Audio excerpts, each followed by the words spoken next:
Society teaches us to hedge our bets. From a young age, we are told that a safety net is a sign of intelligence, a practical insurance policy against the unpredictable. But look at the flow of resources here. The moment you create a plan B, you split your focus. You aren't just preparing for failure, you are actively diverting the energy required to prevent it. This creates a psychological escape hatch.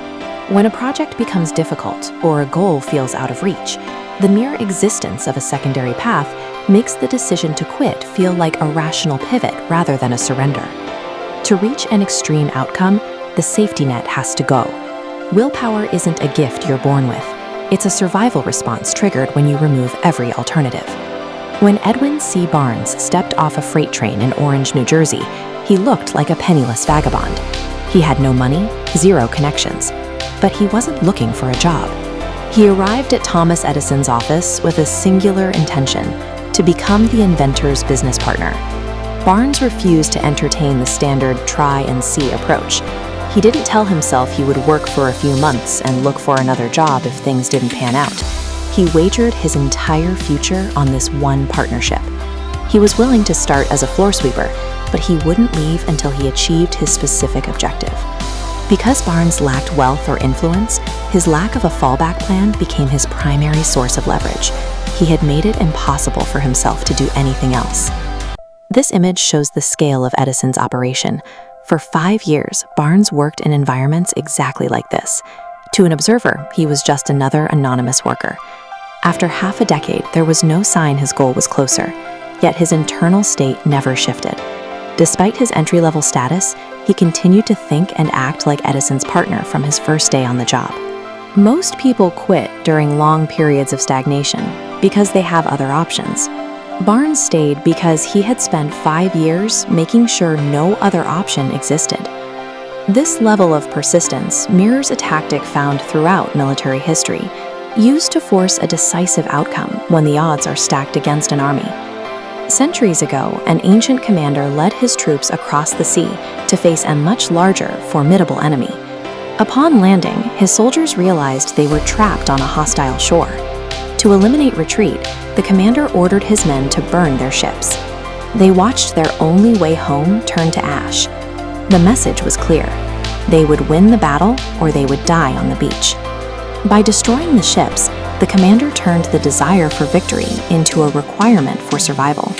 This is the mechanism at work. When you burn the boats, you stop hoping for success and start operating as if failure is a physical impossibility. In 1871, the city of Chicago was effectively erased by fire. This photograph shows the extent of the devastation: blocks of commerce reduced to rubble. A group of ruined merchants met in the ashes to discuss their future. Most of them made the logical choice. They decided to cut their losses and move to a city that wasn't currently a graveyard. Marshall Field was the only one who refused to leave. He told his peers that he would build the greatest store in the world on that exact spot, even if it burned down 10 more times. Because he blocked his own exit, he was forced to innovate and rebuild. The result was a retail landmark that stood for generations. Like Barnes and the ancient commander, Field's success wasn't the result of a better plan, but the result of having no other plan at all. Years of uncompromising focus eventually paid off for Barnes. When an opportunity emerged to sell Edison's new dictating machine, a product others thought would fail, Barnes was the only one ready to take it. The partnership he had envisioned as a vagabond finally became a reality, generating a fortune that lasted the rest of his life. Looking back, it's easy to call Barnes lucky. We see the wealth and the association with Edison and assume he just happened to be in the right place at the right time. But that perspective ignores the 5 years he spent in the trenches. Luck is often just the inevitable byproduct of refusing to let any other scenario exist. Barnes didn't stumble into success.